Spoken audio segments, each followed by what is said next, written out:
Are you constantly feeling anxious before a challenging workout or a race? Wondering if your digital screen is making it worse? Welcome to the Healthy Runner podcast, where we help you get stronger, run faster, and enjoy lifelong injury free running. Today, my guest is Jennie Ketcham Crooks, who is a licensed clinical social worker, anxiety specialist, and author of Look Up, the 30-Day Path to Digital Minimalism and Real Life Maximalism. The book guides readers through 30 consecutive days of evidence based interventions for managing our out of control digital consumption to improve meaningful real world connections and better align our actions with our values. Welcome to the show, Jennie.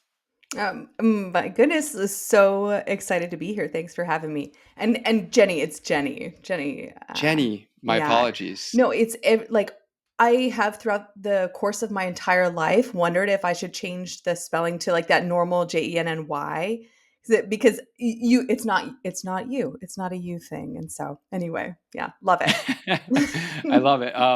Yeah, this is a topic I'm really excited to talk about today because as our digital overconsumption continues, to be fed with the release of like each shiny new gadget, fast app, it's becoming an increasingly challenging problem for us to put our screens down and interact meaningful with the world and the people actually in our lives and around us. And this constant barrage of digital engagement negatively affects both the quality of our relationships and our mental health. So, for those that are listening, like all is not lost. Jennie's expertise is really going to give you some actionable ways to adjust your behavioral patterns toward healthier digital habits. And in this episode, we're really going to get into how the relentless allure of digital screens throttles our creativity and heightens our anxiety. The concept of psychological inflexibility as the cornerstone of our digital habits, and how to develop more mindful behaviors around interacting with our devices. And we work with many athletes who struggle with either generalized anxiety disorder or performance anxiety before Mhm. big races. And I know Jennie's expertise is going to help you out if you are in one of these camps. So, Jennie, we always start out the show kind of with a little dynamic warm up, like we would before we get Love ready for it. the run here. So, Let's where go. yeah, let's do it. Where do you call home? And can you just share a little bit about your like personal journey and why you felt like compelled to address digital overconsumption? Sure. So I am up in the Seattle, Washington area, and I work with a lot of athletes. I work with a lot of people in tech. I work with people who are really anxious. That is where I spend almost all of my days. And I had started seeing in my clinical population and all of the clients that I work with this ongoing pattern of using a device to manage some experience that felt out of control, right? And so, whether it was with someone who's socially anxious, whether it's not knowing how to behave or what to do, or if they're going to be judged in a certain situation, so they dive into their phone so they don't have to face that, whether it's working with an athlete who is really, really concerned about hitting a specific metric. And so they're checking their phone, they're tracking every single thing, right? Uh, that becomes detrimental. There are all of these like really insidious ways in which we are using our devices to manage some sort of internal experience. And what I noticed is happening is that it's actually making it worse, right? Because we're over focusing on this thing. My socially anxious people don't have an opportunity to see what the reaction was. My athletes don't have an opportunity to feel in their body the changes and to get to see the change in their performance over a period of time because they're so stuck in the weeds, right? And so I started to put all of my people on some sort of digital nutrition plan. So, meaning we look at the phone use and we figure out what is actually nourishing you in this beautiful little device. Because there are some things that are really, really great, right? And then what are the things that are just cutting you out at the legs? Like what are the little paper cuts that just slice away? Is it looking on Instagram and comparing yourself to other people or other athletes or other other runners, right? Like what are their metrics? Is it being on Strava? I think that's one of the apps that Oh I will yeah. be, right? Like you get to see everybody's stuff, right? It's like, oh my God. And then we get into that compare and despair mode, right? And so really looking at like what are the things with this device that are helping me, and what are the things that are depleting me and that are taking away the um, like the really important moments of my life, and cutting those out. So I started to notice that with my population, right? And then this funny thing happened with me where I was in my living room. It was Super Bowl Sunday. We had friends over, and my daughter at the time, she was just starting to walk, right? So she was shuffling along the coffee table, and I'm sitting in the chair, and I have one of these errant thoughts. It's about Snooki from the Jersey Shore. Naturally, as one does, when one is just sitting. I was like, what is Snooki doing right now? Right. And so naturally, this thought, I follow it. And then I'm thinking about the situation because I love the situation. I love him. I want to know everything about Sitch. And Snooki is not enough. So then I'm looking at situation. And then the question is like, God, is Ron in jail yet? Right? Like this guy has to be going to jail sometime soon, right? Like this is and so time goes by, and I am in this Jersey Shore hole, right? Just learning about these people's lives. And then suddenly people in my house start clapping. And I'm like, well, something must have happened with the sports ball. And I look up, and my daughter had taken her first step, and I missed it, chasing after this errant thought. And my second daughter, Sadie, I saw her first step. I don't really remember it, right? Like memory sort of filed away. It has yellowed. It's in there somewhere in the file cabinet. But with Elsie, my first daughter, I remember missing it. And it's a vivid, painful thing that I remember missing. And it made me think these devices, we're not just using them to escape or control some internal experience, right? We're also just going on autopilot and getting sucked into them. And so I wanted a way to change that for me. And I looked into the literature and I couldn't find anything specifically. And so I thought perhaps I could create something. And this is how the book was born. Wow. Yeah. So I think so much of what you shared in your story, we can all relate to, whether it was looking at friends on Strava or Instagram, seeing how fast someone did a particular race, and or going down that rabbit hole, and you thought you were opening up, your social media for 5 minutes, and then 45 minutes later, you're Mhm. like, where did the time go? And all of the things that we miss, in the process. And I could remember vividly moments when my two daughters were younger, like yours, and when I was starting my business, and how much time I was being consumed on my phone, and needing to interact with every single thing that happened. And some of those moments that I definitely got to a point where I came to an awakening. I, of course, didn't come up with what you've come up with, your framework for your book, which can help us all. But thank you for sharing that. And I guess just kind of setting the table here, just because we hear this a lot in the running community of either, I'm going to run for my mental health, or I'm going to run the crazy away, or, running helps prevent some of my anxiety. I guess just like from a clinical perspective, can you just talk about the differences between, like, is generalized anxiety disorder the same as performance anxiety, or like what a runner may experience leading up to like a big goal race that they've been training for 4 months? Mm, great question. So there are really specific differences between each of these flavors of anxiety. Generalized anxiety, I think about it a lot as having a bunch of different buckets. And we worry about things, and those worries can be categorized into a bunch of different buckets. So, with generalized anxiety disorder, there's a good chance you're worrying about your finances, your relationship, your performance, your kids, right? There's so many different domains in your life that are important to you. And with generalized anxiety disorder, we worry about each of those domains, right? So there's a lot of them.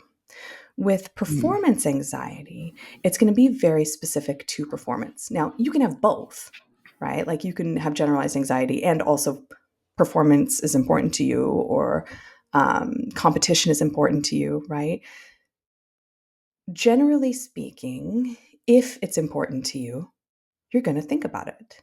And if you are prone to anxiety disorders, you're probably going to be anxious about it, right? So if you are leading up to a race, there's a good chance that you are going to be anxious.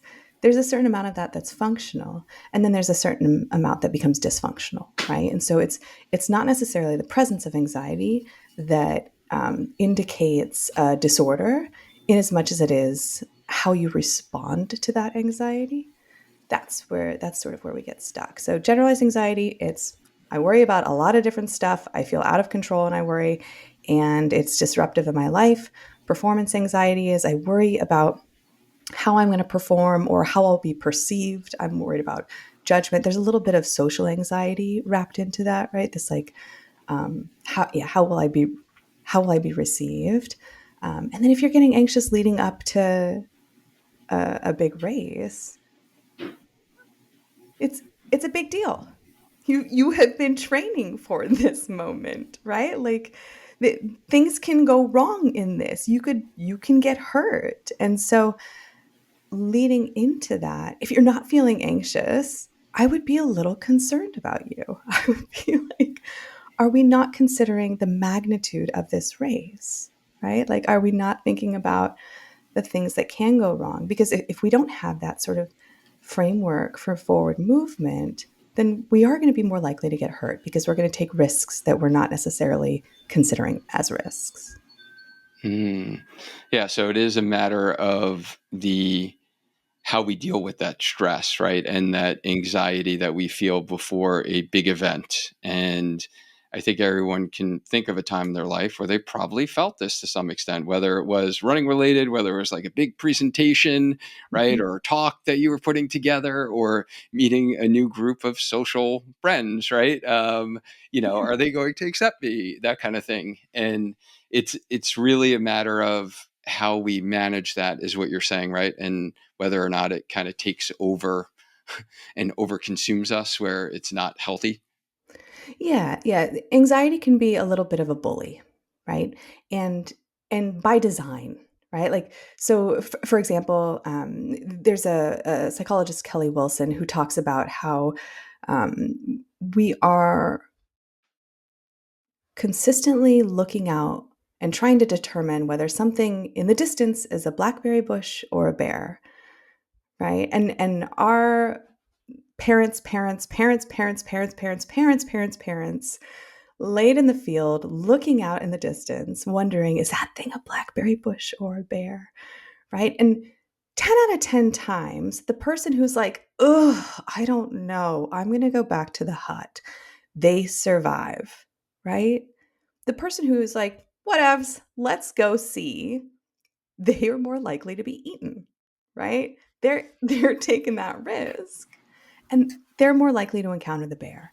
So, if there is some uncertainty in the world, our evolutionary process has selected those of us who see uncertainty as equivalent to danger. It, that we don't know is dangerous enough, right? So we hightail it back to the hut, right? And so if you feel this, it just means you're human. If you don't know the outcome of something and you're like, oh, I better make a plan, right? Like there's a amount of executive function that is helpful. I want to sign up for a marathon. Oh, I don't know how I'm going to perform in a marathon. Maybe I should make a plan to train so that I have a better sense of how I'll perform in the marathon, right?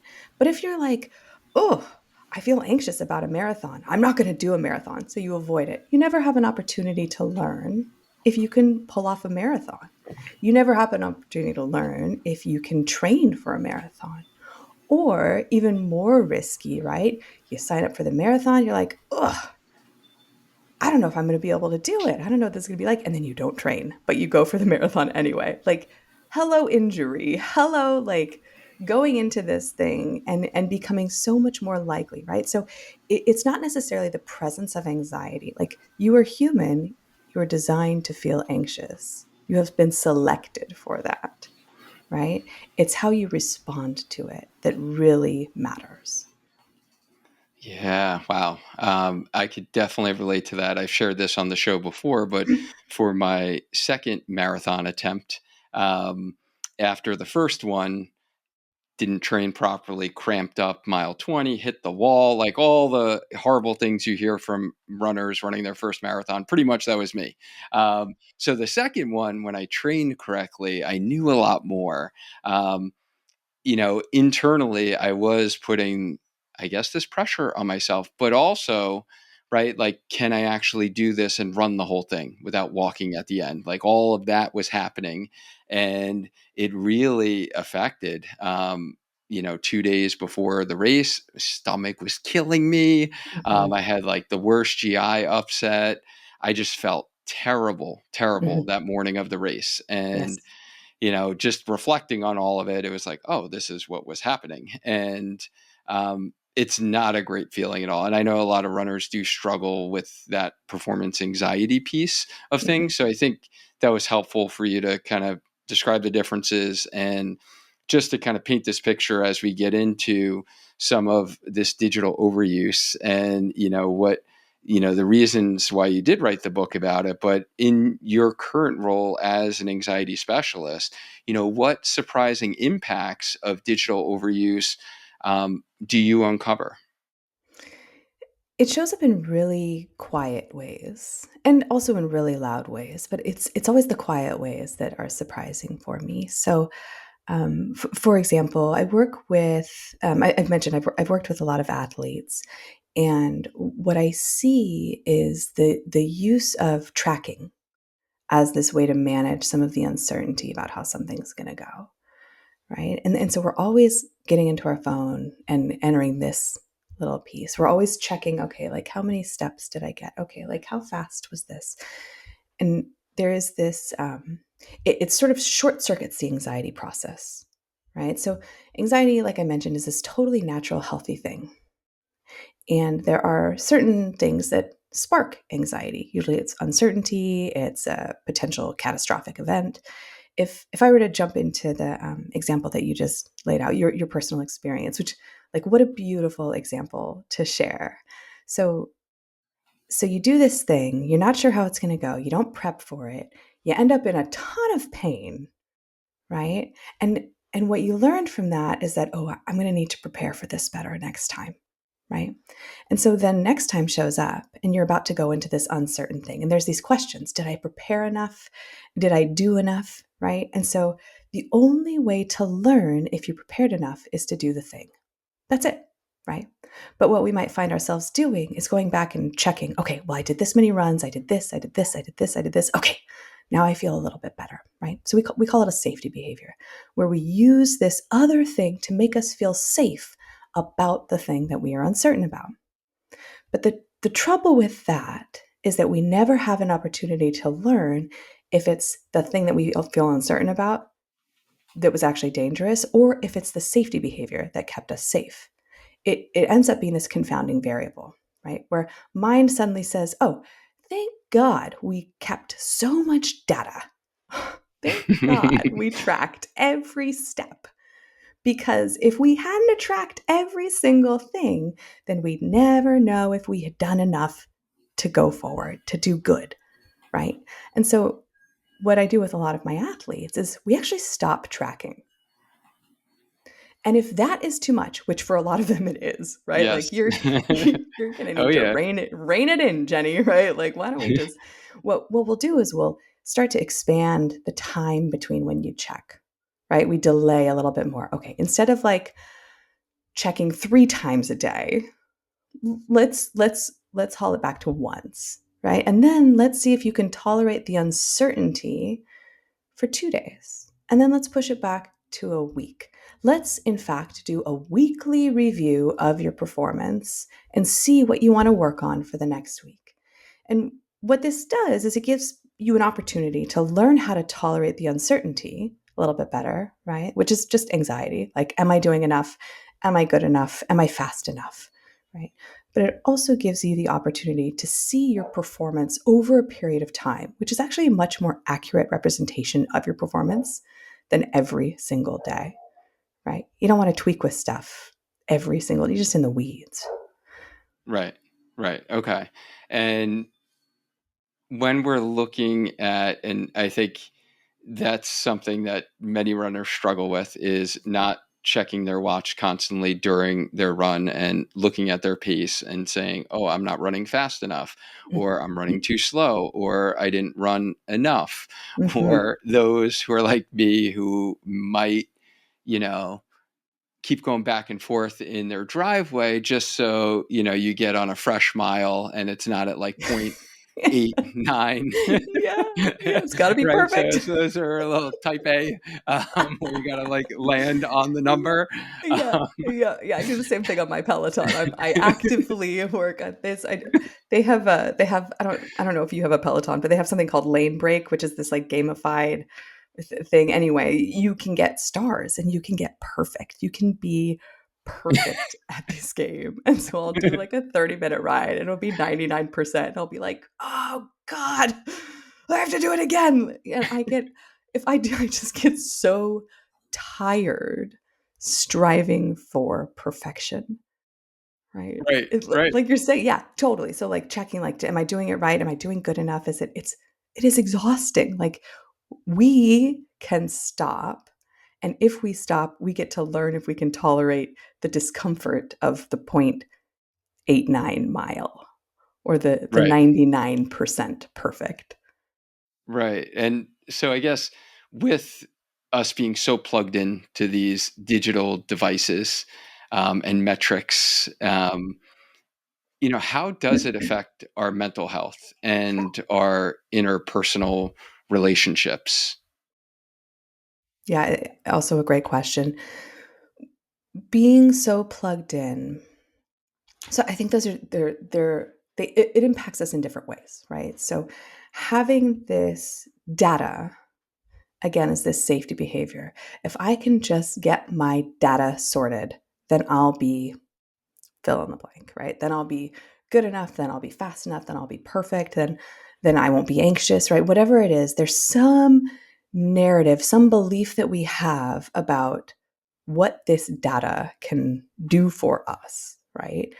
When we don't actually know if that's the case. And so what that ends up doing is it just ends up perpetuating the anxiety itself, right? In the anxiety maintenance, anytime we use something to interfere with anxiety to stop it, we get trapped in an anxiety loop and then you just stay anxious, right? So checking your watch all the time is going to make you more anxious and it's going to make you check your watch more, right? It's just how it goes.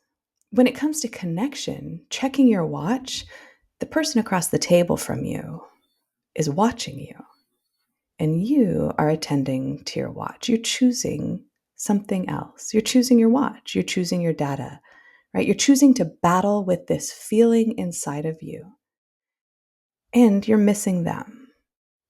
And there's a beautiful person right across from you that is like longing to be with you, right? And there's a good chance that if you look them in the eye, you too will feel that longing.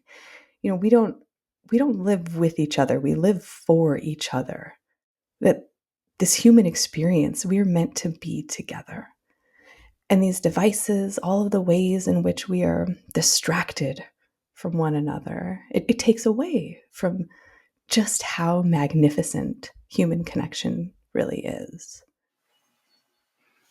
Yeah, and I think any parent can, parent of teenagers, can agree that they've definitely been in many of those situations where you're trying to talk to your child, and they're looking down at their phone, or they're right Yeah. distracted by their phone, and you know how like you feel in those situations from being that person on the other end of it, right? And um, yeah, I think it's a good way for us to always reflect on, how we can be better. And like I didn't realize that, I guess, until, right, like my daughter started doing that, and I was Mm. like, was I doing this right? Like, was Yeah. I making other people feel like this, how I feel when, Yes. I'm trying to talk to them and they're just like, Yes. Snapchatting and, taking some random pictures of the corner of their eye or whatever. You don't- Some of the things that they do is just wild. um but how can, if we kind of make an effort to reduce some digital clutter, Mm, how does that um, leave room for kind of sparking some creativity? mm. Yeah, so when we are not constantly pulled into something that is immersive and totally capturing our attention, it gives our minds an opportunity to wander, right?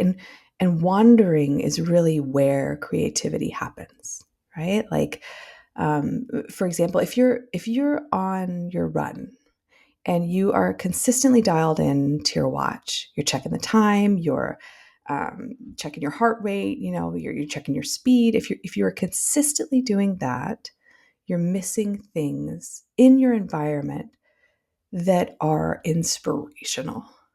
You're missing the smell of flowers because your brain is coding the information on your watch, right? You're missing the green of the trees. Or if you are fortunate enough to be near an ocean and running there, you are missing the smell of the ocean and the sound of the waves, right? There are these other sensory input things that our brain really doesn't code as fully when our attention is on our watch. We see the same thing with photos, where if you take a photo, there's a good chance that you're going to remember what's in the photo better than the entire environment around the photo. And there's really interesting cognitive research out of the field of cognitive psychology about taking photos and the impact of this. So you think about it in terms of Instagram or TikTok, or these things that are very photo specific, right? Like, you remember all of those photos, but you don't remember any of your life, right? And I don't know about you, but it is the moments of my life that I find truly inspirational. And that's where a lot of creativity comes from, right? We don't draw on it just from these one dimensional images. I guess maybe they're two dimensional. I think it's one dimensional. Anyway, see, that's my perfectionism showing up right there. I'm like, say the Right. right thing, Jenny. Don't blow it. Know your And dimensions. I know, and many runners run with music, listen to podcasts like this one. And if you're Mhm. doing this during a run, um, I will challenge you to maybe pause this podcast, or after it's over, just shut off whatever Yeah. you're listening to and go out there and just listen to nature, right? Yeah. And just leave a little bit of that audio clutter, right, that you're Yeah. listening to with music or podcast. And I didn't do this for 10 years, Jenny, Mm, honestly. mm. And then once I tried it, and I was like, well, I can't run. I'd be bored, right? I'll be Yeah. bored. And Oh. then once I did it, I was like, wow, this is like a whole new world of running where I can actually get more mind clearing Mm, miles like during a run than if I'm listening to something else and kind of multitasking, and really, like you described, appreciate the environment I'm in, appreciate nature, being able to hear the birds chirping, right? mhm, The wind against the trees, mm, feeling the temperature, right? Really like tuning into more of the things, um, even that I was feeling as I was running, mhm, and then the things surrounding me within the environment. So I have found that super helpful for mm, nice, easy runs, or when I am feeling stressed out, a little bit anxious, go out for one of those silent runs.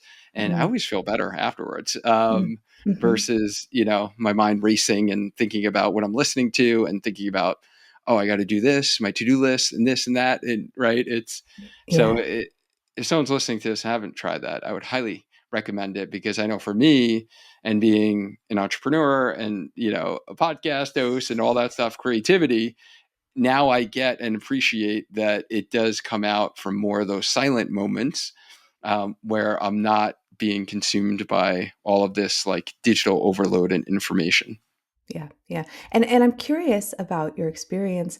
Uh, do you think you are more likely to be injured when you have all that other distractions, the digital distractions, when those are all going? Do you think you're more likely to overrun or to yeah to overdo it than when you are like present and like just attending to the run?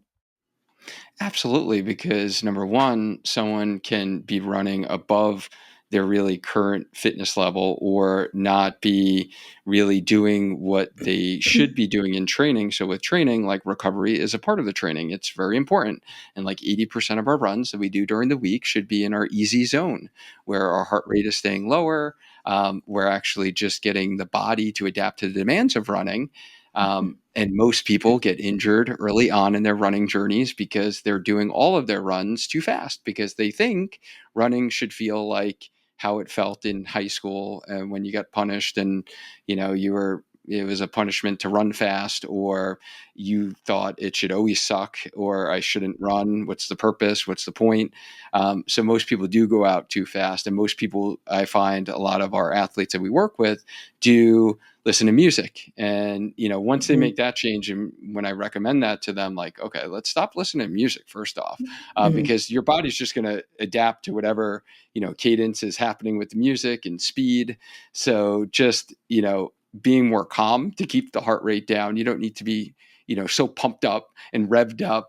mm, If you're doing a race, if you're doing like specific speed work, that's a different story. I do mhm. listen to music for those, but for your everyday runs, most of us, I think it does put us a little bit more at increased injury risk because we're really going outside of that training that we should be doing for our bodies in order to stay healthy.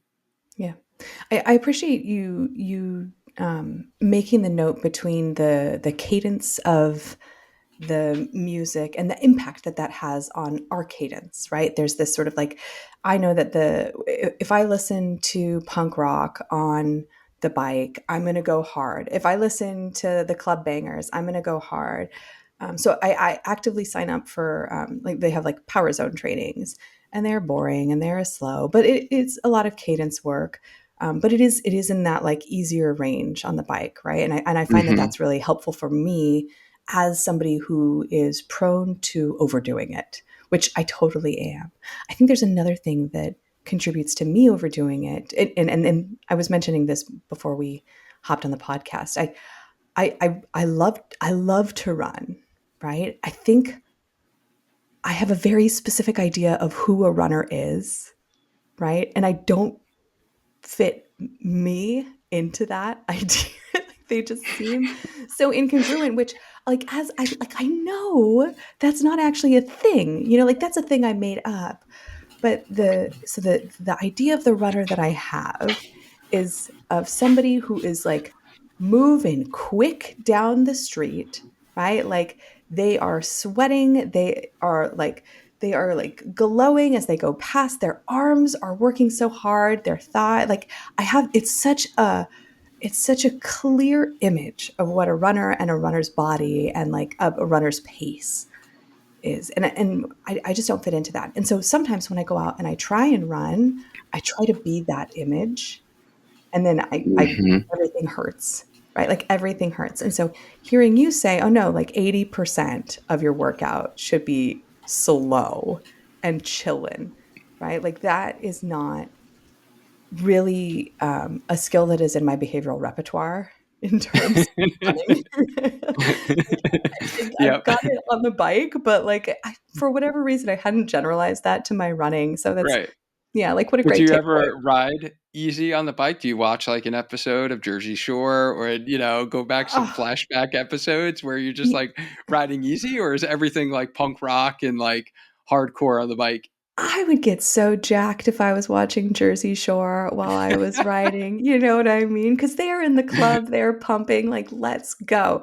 No, I on the bike, they have, like, power zone trainings, and they're all geared towards, like, distance, and they're much more gentle rides. But if I am Okay. left to my own devices and I'm not participating in one of those like 5 or 6 week training programs, I will select the hard hitting, high intensity interval training, like the club bangers. And like it hurts. Like I can't feel my legs when I'll get off. And I have this thought in my head that's like, that's how you do it. Like you shouldn't feel good after. So it's, yeah, it's, there is this like this punitive overtone that I think gets wrapped into a lot of my Hmm. exercise that I mean I know behaviorally makes it really hard to sustain, right? Like when I do a club banger, like 45 minutes club banger ride with Alex, it's gonna annihilate me. I know it, right? I'm gonna walk out of there tingling, not feel my legs, but I also know that it's gonna be really hard for me to get back on the bike. In Right. part because the memory of that, right? Like it's such hard work. That's like, Hmm. man, it's really difficult to climb back on. But the power zone training, I have a really easy time getting back into it because I'm like, yeah, I'm just gonna like it's just a little like it's easy enough. Like I can get through this. Right. Um, Yeah. and yeah, there's a an element of compassion in that choice that is missing in my club bangers ride. Well, if you have taken a step, you can certainly become a quote unquote runner. Um, Say so more we'll about need to this. talk about more of that offline. And we have a whole how to start running guide that we could share with you.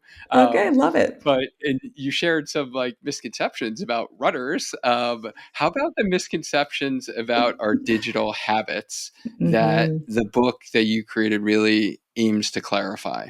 Hmm. What are some of those common misconceptions? Yeah, I think there is a misconception about the necessity of the phone. A lot of us have become convinced that we need it and that we need to respond really fast with it, right? Like those notifications they are aversive. I don't know about you, but when that little red number shows up, I am like, "Ugh, get rid of it. Like, get this thing off my screen." It is like, I can't have a thing there that is outstanding, right? And so I go into it faster. And so we have sort of fallen prey to this idea that we are all on call all the time, right? And that the things that are happening in the phone are urgent. There's this sense of urgency with it. But the simple fact is that it is very unlikely you are actually on call. And it is very unlikely that there are any consequences to you not responding to something right away, right? If it's work and you actually are on call, I'll send you. I mean, this is so common that like I created I call it a Quizlet, and it can help you determine if you are on call, if you think you're on call, if you are dependent on your phone, or if maybe you actually have a phone addiction, like a smartphone addiction. And those are all different things, right? Like thinking about on call as my job requires it.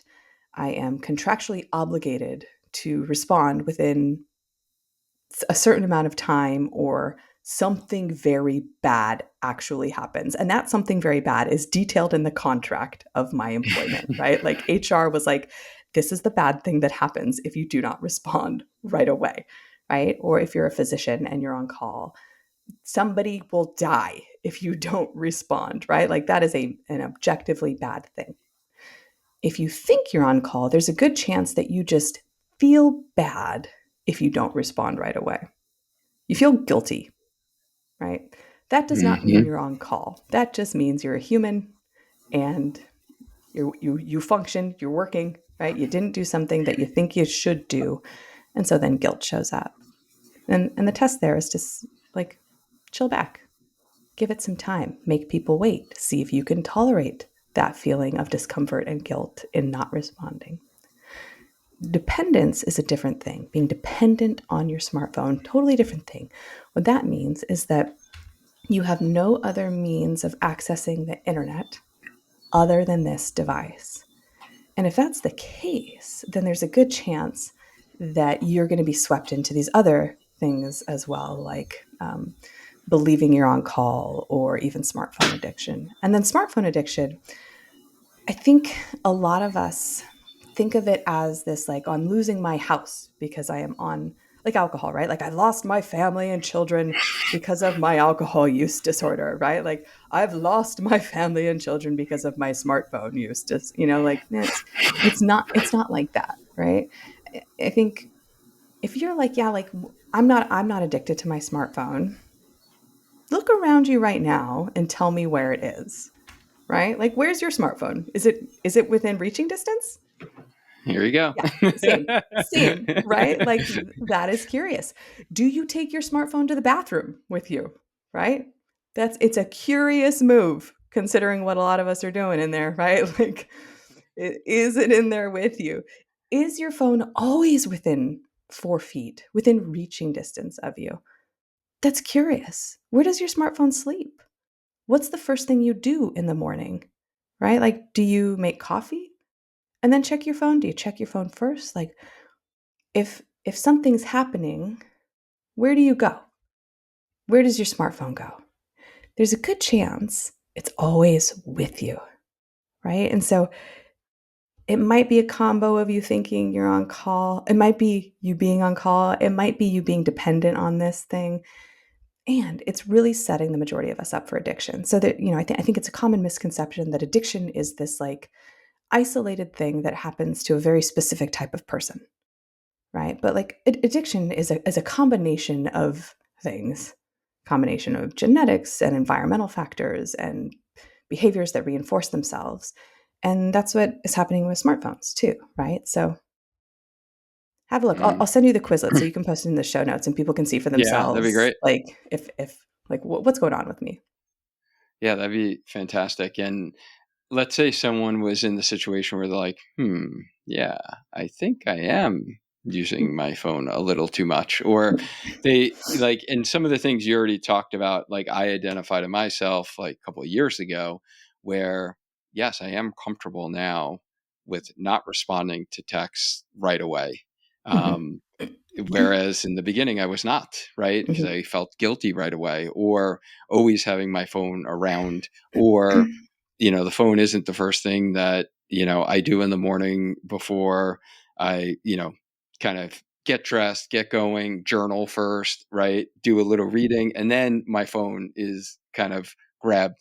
And I've started making some of those changes personally, because I did notice that it was making me more anxious, right? So you created a whole like 30-day challenge, and that's what the book is about. So do you mind just sharing a little bit about like how the 30-day challenge actually unfolds, and like what are the rules, for someone who may be considering that, hey, maybe I need to consider this? Yeah, you bet. So at the outset, I will debunk the idea that this is 30 days without your phone. That is not what we are doing here, right? Like the overall intention of this challenge is for you to reshape your relationship with this device. Tech's here to stay. So we need to learn how to interact with it in a way that's a little bit different and more intentional. And that's really what the book is about and the challenge is about. And so the first week of the challenge focuses on getting you off of autopilot. A lot of the decisions that we're making with our phone are just autopilot decisions. Where does the phone sleep? If it sleeps right next to you, autopilot's going to have you reach for it when you wake up in the middle of the night. It's going to have you reach for it first thing when you wake up. It's just going to be this automatic behavior that happens because the phone is a shiny, beautiful object that we love, and we love shiny, beautiful things, right? Like we go toward them, it's appetitive. And so week one is really about coming off of autopilot. Week two is about identifying some of the beliefs that we have about our phone and how those beliefs shape our behavior, right? So, do I believe I'm on call? Do I believe I have to respond within 30 seconds of receiving a text, right? Can I tolerate the distress of not responding? Those are all different beliefs that we have about the phone. So we start to untangle some of those in week two. Week 3 is about starting to notice some of the things that you've been missing. So, week 3 is really about starting to look up from your phone. So, one of the experiments that you do is we have you go into the world and sit and watch other people who are on their phones. And then you notice all the things that they're missing, right? You look around. I was down at I'm in Seattle, so we have water taxis and ferries and stuff like that. And I was down at the water taxi, and almost every single person in line for the water taxi was looking at their phone. And it's literally one of the most beautiful places on earth, right? You got the Puget Sound, all of Seattle is laid out before you. There's boats coming and going. There's children screaming. There's the smell of tacos in the distance, which I don't know if anything smells better, right? A little bit of the sea salt air too, right? But really it's the tacos. And I look around and we are just missing so much because we're just glued into these little things just because of autopilot. So week 3 is all about starting to notice the things that you've been missing and the people that you've been missing, because there's a good chance that you're missing the people in your life too, because you're not looking up at them, right? Week 4 is about clarifying your values and the kind of life that you want to live, and whether or not your behavior with the phone aligns with that life. Do you want to look back at your hopefully 80 plus years of life and realize that a quarter of it was spent staring at your phone or pushing buttons or looking at other people's lives on your phone, right? And so I actually have some really, I don't know if fun and math is something that I would have thought I would ever say, but I have some really fun math problems in here that help you figure out just how many years of your life you will give up to looking at your phone if you continue on the way that you are. And so every single day, you're going to experiment with a new behavioral intervention, some new strategy for changing behavior, right? And every single day, initially, you'll choose when you're not going to use your phone. So I'm not going to use my phone until 10, and the hours get smaller and smaller, right? So that you are using your phone less and less. And then at a certain point in the challenge, you choose when you're going to use your phone. Okay, what do I want my life to look like with this thing? Now that I've realized just how little I actually need it, what do I want my life to look like with this thing? And so we introduce different times where you do choose to use your phone, right? And then the last 2 days are all about a relapse prevention plan, right? Because just like training for a race, just like as a runner, you have to continue to train. Like you have to Mhm. continue to run. You have to continue to practice these change strategies to see their benefit. This isn't something you do once, right? It's a challenge you can take twice a year. You can take it once a year, but you'll start to notice that the beautiful shiny rectangle will capture you again, because that's what it does. That's what it does, right? Just like if you stop scheduling runs in your week and you just rely on going when you feel like it, you'll probably start feeling like it less and less. And then you'll run less and less, right? And so it's all about intention and choosing the kind of life that you want and choosing the kind of relationship that you want with this device. Yeah, and that runner will most likely not stay healthy if they weren't consistent with the running. So I love that you have thought about that consistency piece. And um, this sounds like really, really intriguing, right? And, to implement this challenge. And if someone is feeling a bit overwhelmed, like honestly, if I'm being honest here, I'm a little overwhelmed that, the thought of reducing screen time is a little bit overwhelming. And like, can we actually do it? Like, what like first steps do you recommend for someone who's feeling like I'm feeling right now? Yeah. So if you're feeling like a little overwhelmed right now, I love you. You're in the right place, right? Like listen to that feeling of overwhelm and sort of welcome it as a friend, right? Like it is trying to teach you something, right? We need a plan. And so the whole first part of the book is about preparation for the challenge. You don't just open page one and start the challenge. Just like training, you're going to need some equipment. You're probably going to need new shoes. If you're uncomfortable, if your stuff is too tight or if it's too big, like let's get you some gear that fits, right? Like let's, I don't know, maybe talk to a coach and know that this challenge, I'm there coaching you through it, right? So you're not doing it alone. Also know that nobody has died from doing this challenge. Not yet. My malpractice insurance is pretty dang good, but I haven't killed anybody yet because of this. Nobody has actually, like, nobody's pulled a hammy doing this challenge that I know of that has reported that to me. Um, it's unlikely that this is going to hurt you. Now, you will experience some emotions. Great. They are inside of you. They are there for a reason. They are designed to make you do something. Emotions. They're designed to elicit motion, right? So that feeling of overwhelm, it's showing up inside of you and it's like, yo, this is, I don't know, this feels like a big deal. Like, should we do this thing? Right. And instead of like fighting against it and being like, no, no, no, like, okay, it's too overwhelming, don't do it. Like, sort of like listen quietly. Like, should we do this thing? Like, maybe that is the universe tapping on your shoulder because there's an opportunity to do something really important. And maybe it's the same thing that shows up before you go into a race. And maybe that's the same thing that shows up before you go into a performance that, like, oh my God, right? Maybe that is the universe tapping on your shoulder and being like, wow, this is a pretty big deal for us. I wonder how we're going to do.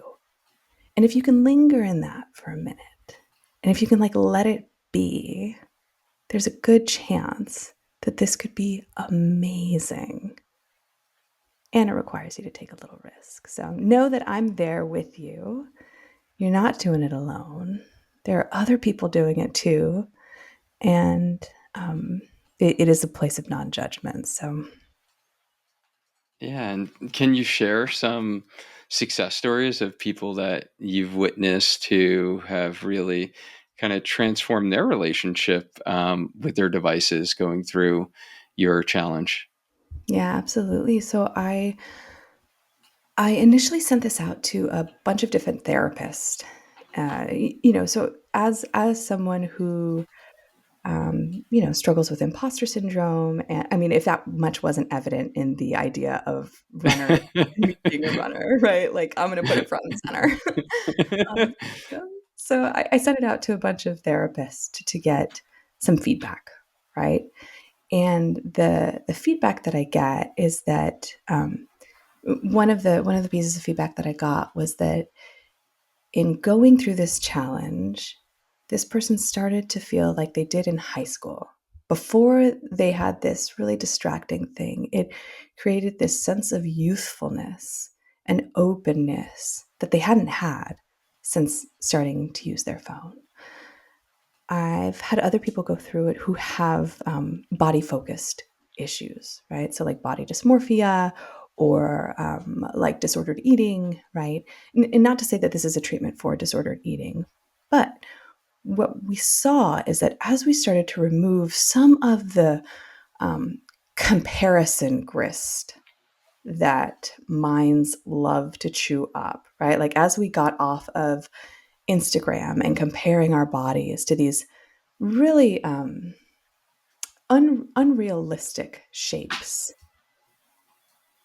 they started to have less distress about their bodies, right? It started to get easier to be in the body that they are in when they were comparing themselves to less online bodies. And so that was a really cool shift that I've started to see.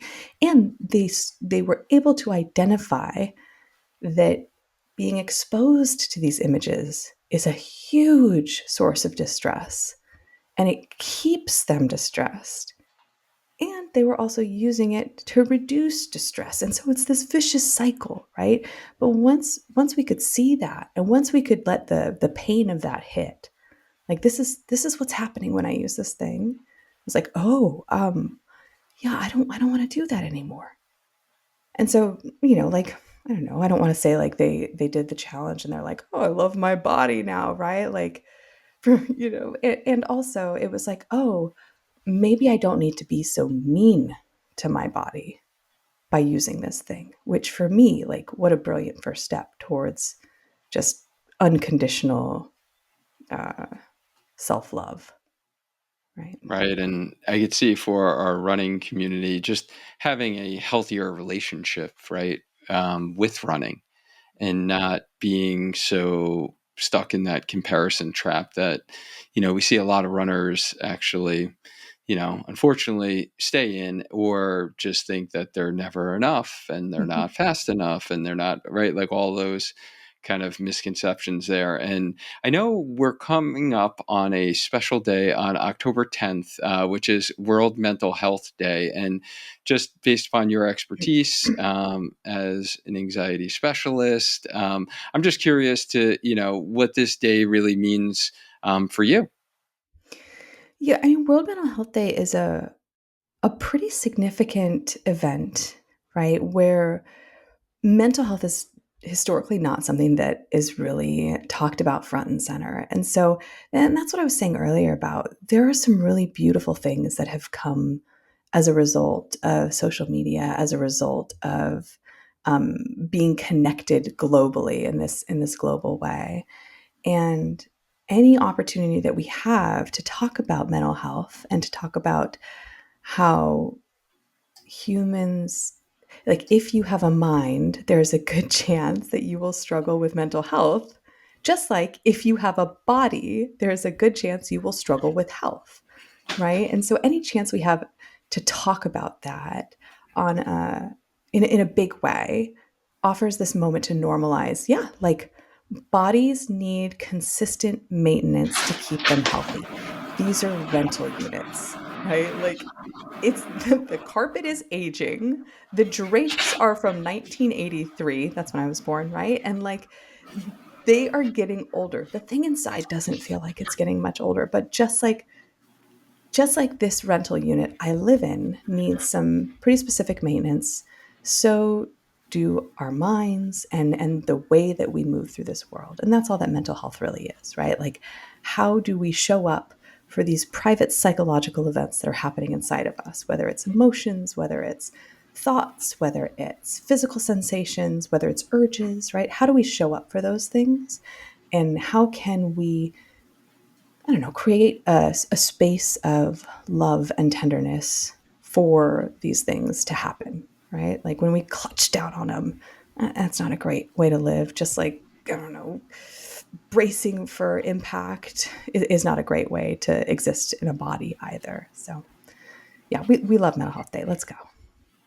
Oh, I'm so glad I asked you that question because that's such an interesting, unique way to view mental health, and I think it does normalize it, like you're saying, and I do think it should be normalized. And thank you for sharing that with us, honestly. And um, Jenny, like, you know, everything that you shared here was like gold, right? Like, where can our healthy runner community learn more about your work, learn more about the book? Where's the best place for us to connect with you? Yeah, you bet. So if you want to connect directly with me, you can find me on Instagram at Becoming Jennie, and it's Jennie, which is why everybody says Ginny. So, uh, uh, Becoming Jennie, if you are looking for a therapist, I might serve you. So I'm licensed in Montana, Washington, Oregon, and California. You can reach out to me or my other clinicians. We're licensed in a bunch of different states, and we're at the West Coast, westcoastanxiety.com. And if you want to buy the book, if you want to take the challenge, hop on Amazon. It's available there. It's look up the 30-day path to digital minimalism and real life maximalism. And if you take the challenge, reach out to me and let me know your progress and how it's going. I'm so interested to hear about your experience. So definitely share that with me. And I will say one last thing, like as a community of runners, and even in talking to you, I'm like, man, like what if I approach running in the same way that I'm encouraging people to approach this challenge, right? Like what if I can be nice to myself as a runner? So I don't know, maybe, oh God, and I'm saying it out loud. Oh no, that means I have to do Let's it. do it. Yes. That means I have to do it. Okay. So maybe I will start to document a running journey of like love and kindness, and we'll see how this goes for me. But I'll start to share that on my Instagram too. And oh God, I said it out loud. Now I have to Oh. do it, don't I? It's I love it. Oh my goodness, I love it. I didn't plan on this happening during our chat today. me. That now you're gonna kind of reimagine what running could look like as a part of your life and your health and fitness journey. I love it. Just changing lives. Well, Jenny, this was so great. Honestly, it was great to meet you, and it was. I just loved all of the information that you shared today. I'm looking forward to reading the book myself. And yeah, I just really appreciate you taking time out of your busy day to share with our Healthy Runner community. Thank you. Yeah, I appreciate you having me here, and I appreciate what you do for this community. And so, thank you, and we'll see you out there. Yeah, and thank you guys for listening to this. The one thing I do ask is if you found this helpful and you know someone in your life who could use some help with digital minimalism, just copy the link wherever you're listening to this, whether you're listening to this on the podcast, on the YouTube channel, share it with them. I'm sure they will appreciate it because I know I got a lot out of this conversation. And if you did, then I'm sure your friends will as well. So we can all balance mental health with running. I appreciate that. Please and thank you. And as always, guys, let's maintain a strong mind, a strong body, and let's just keep on running. Until next time.